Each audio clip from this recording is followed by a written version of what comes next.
Adoption and expensive, two words that do not always belong together.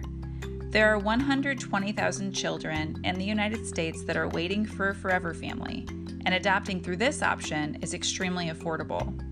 I'm Marcy Bursack, an adoptive mom of a sibling pair, and also the author of The Forgotten Adoption Option. Twice monthly, I will interview people like adoptive parents and adopted children who have been touched by foster care adoption. My goal is to find more forever families and increase awareness about foster care adoption, because if it were you or me, we would want someone to do this for us.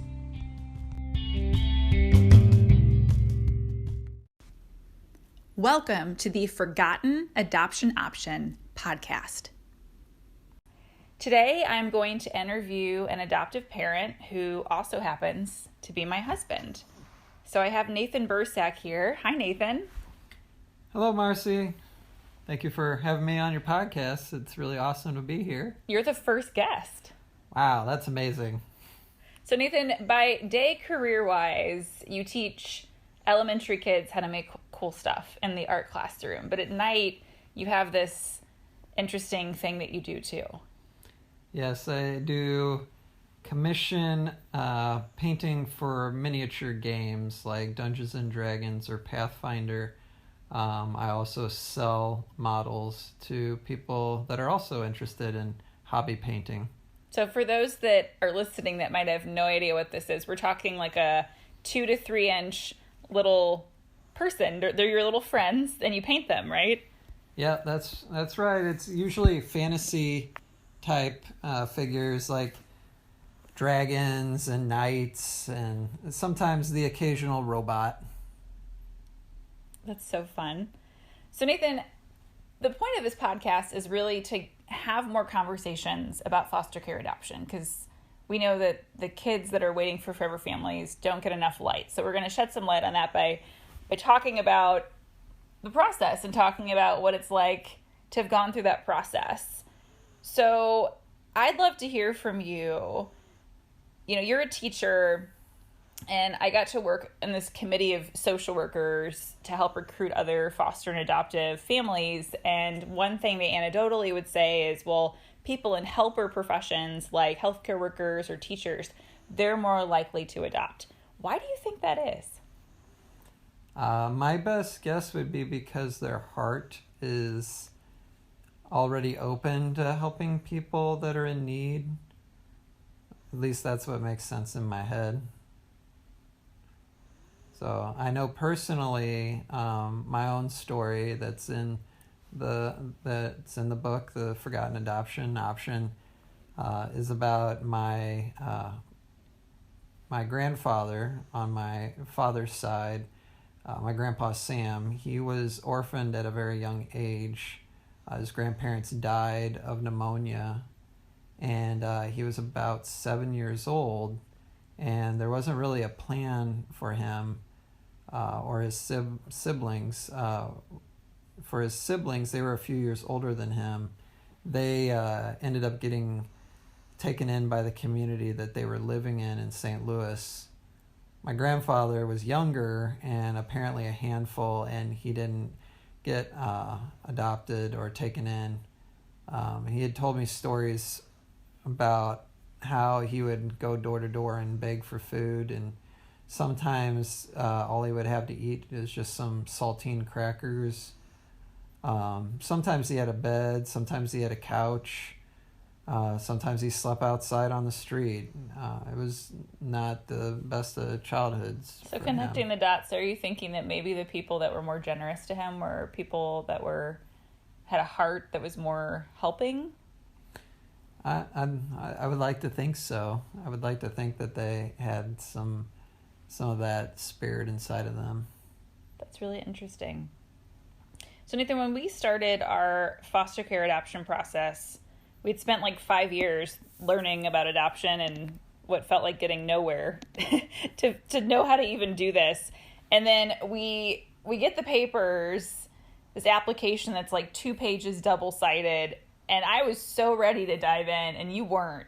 And so I want to talk about that, because there are different kinds of people and different ways to react to things. And I did some research and I found a HuffPost article that talked about the common reasons of why people don't pursue foster care adoption.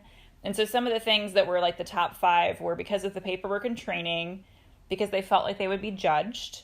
They felt they wouldn't have any rights. The 4th is knowing that their strength and character would be tested. And the 5th one, which I think is huge, is knowing that their heart could be broken.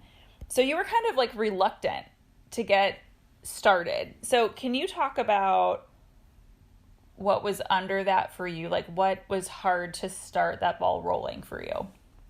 Well, to be perfectly honest, there was a bit of selfishness in that because I kind of liked my lifestyle that I was living at the time. And what was that lifestyle like? Being married and not having children, getting to do things and not have to worry about picking kids up from school or taking them to an activity or dealing with school drama or any of those kinds of things that come along with being a parent. I kind of just liked being a husband and dog owner. So there was that part of it. So that selfishness had to kind of be put aside.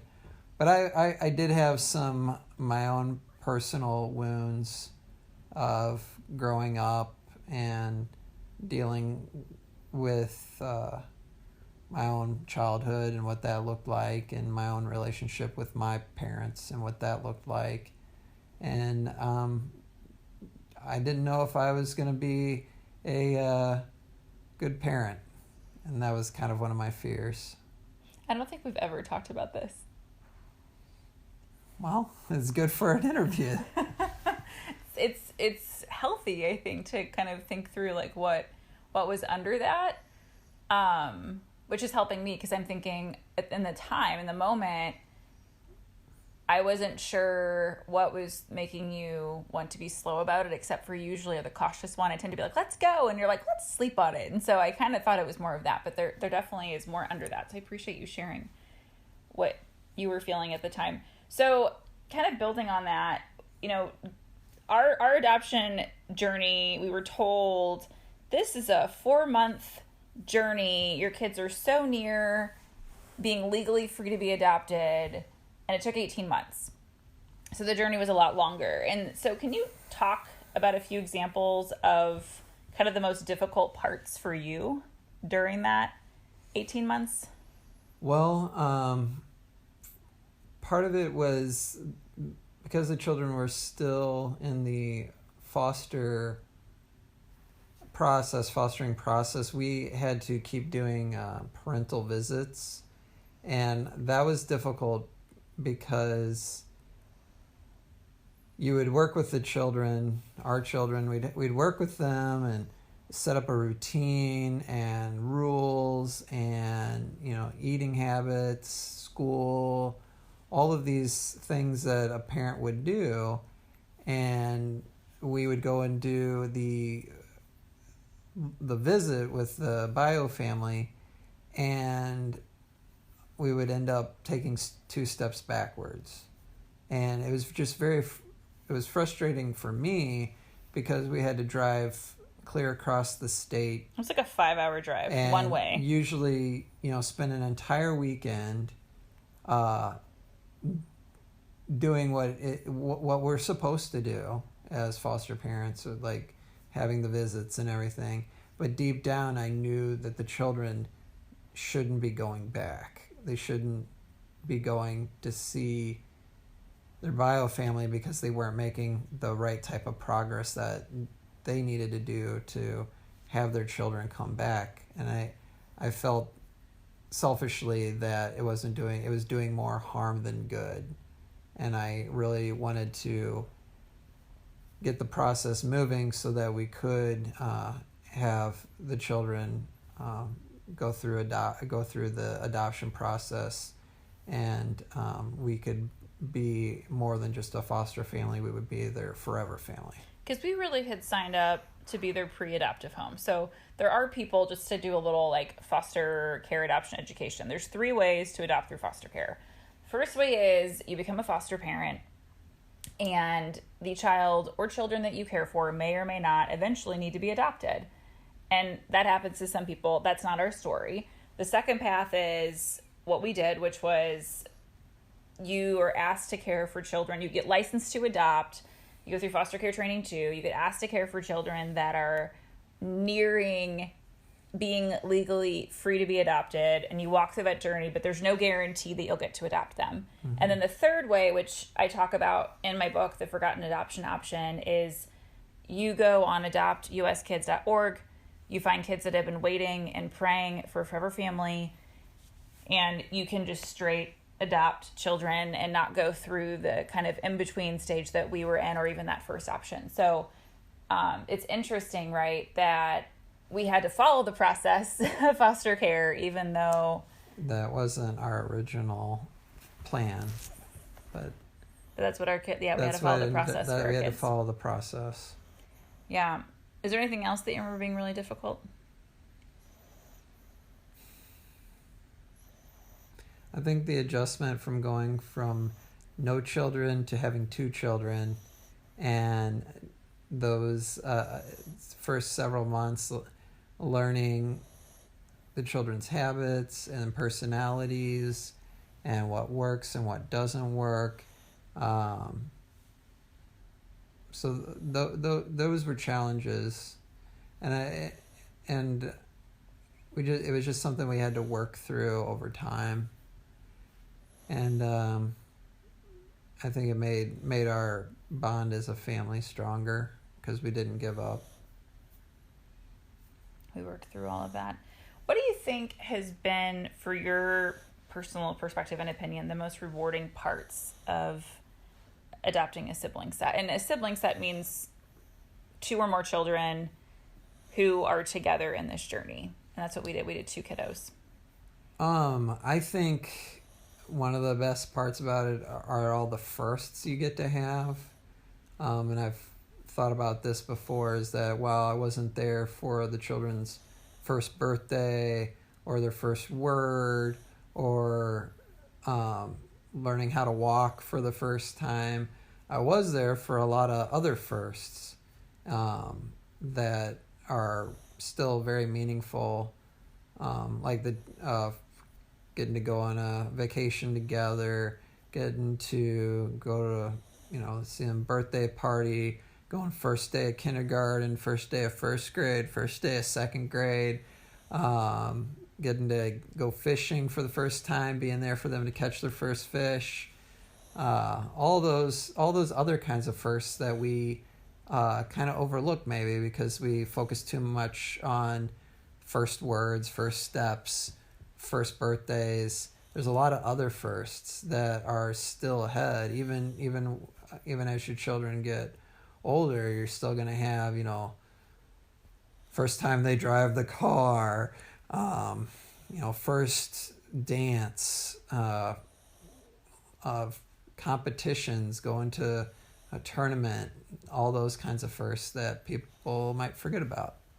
Yeah, and it's interesting, right? Because I know that I don't know our children's first word or how old they were when they first crawled or walked and those kinds of things. And I've had to accept that.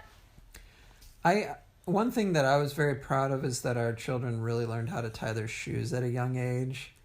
And for some reason, that was really meaningful to me, was teaching them how to tie their shoes and then figuring that out.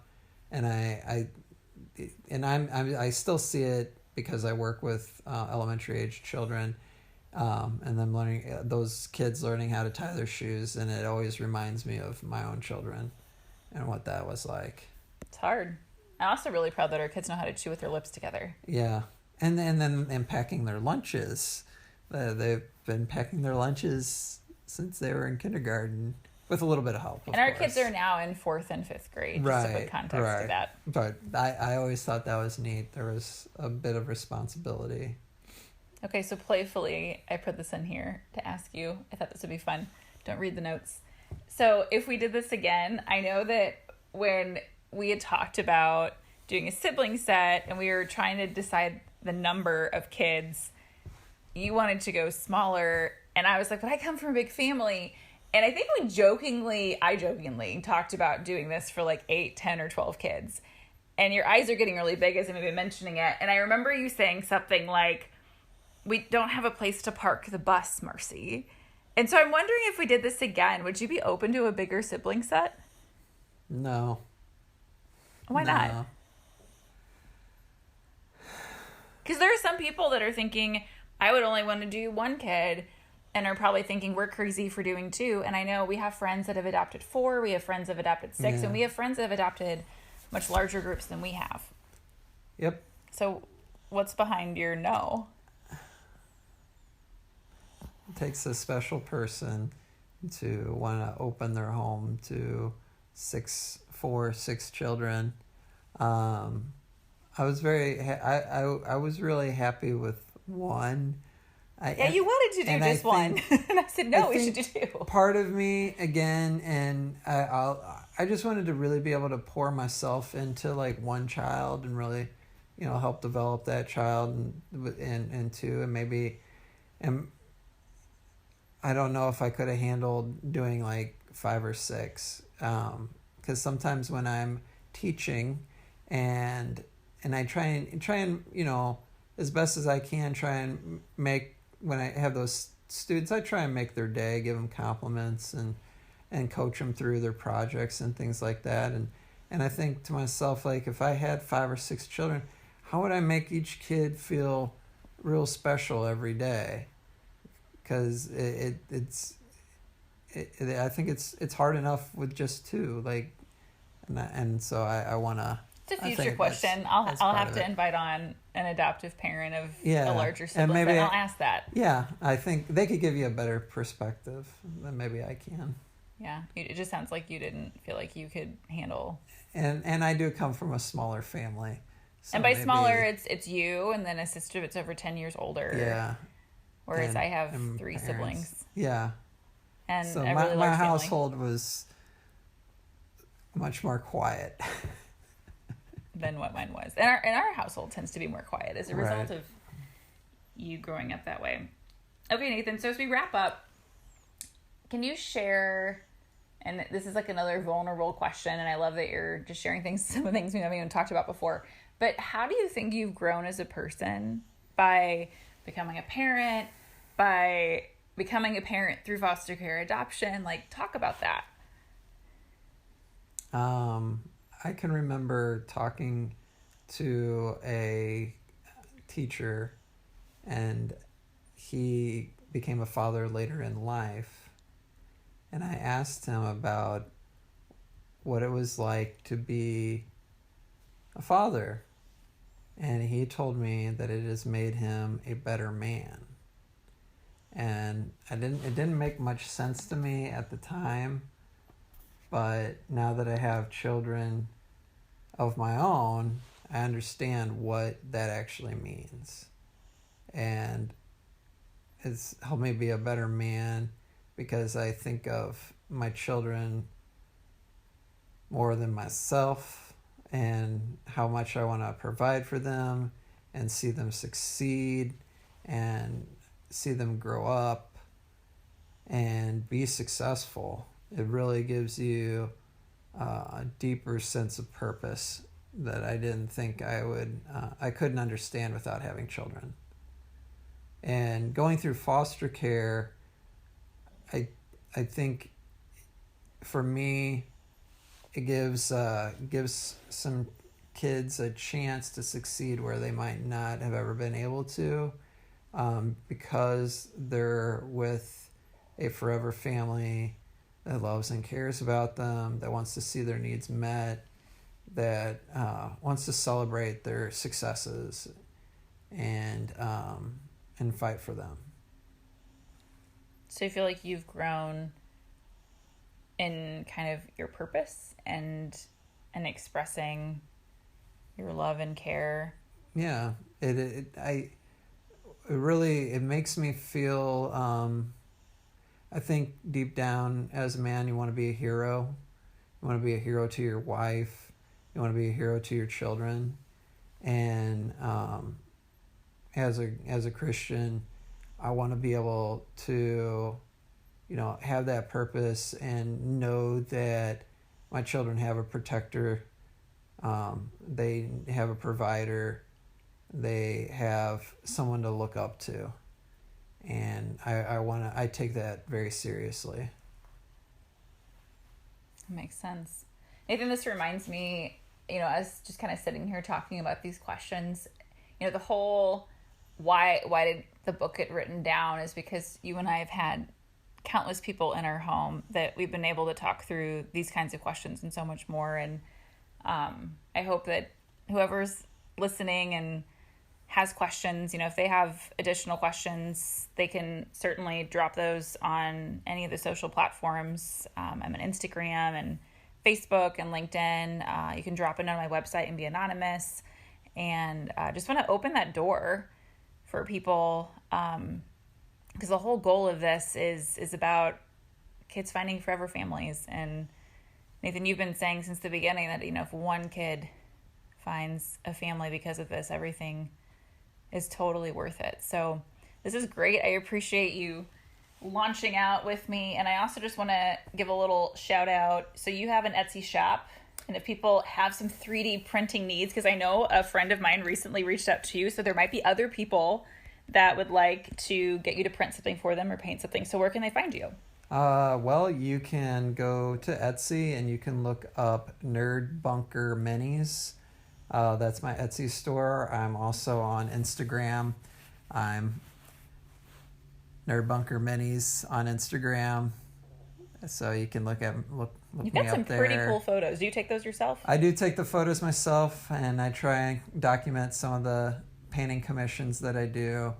And so I've gotten to do some really interesting projects over the couple of years that I've been doing it. And so it's a fun little hobby on the side to do. Well, Nathan, thanks for going with me down this path of becoming parents through foster care adoption, and thanks also for being my very first guest. Well, thank you so much, Marcy. It's been awesome to talk with you, and I hope it continues to grow. Me too. Here's to finding more forever families.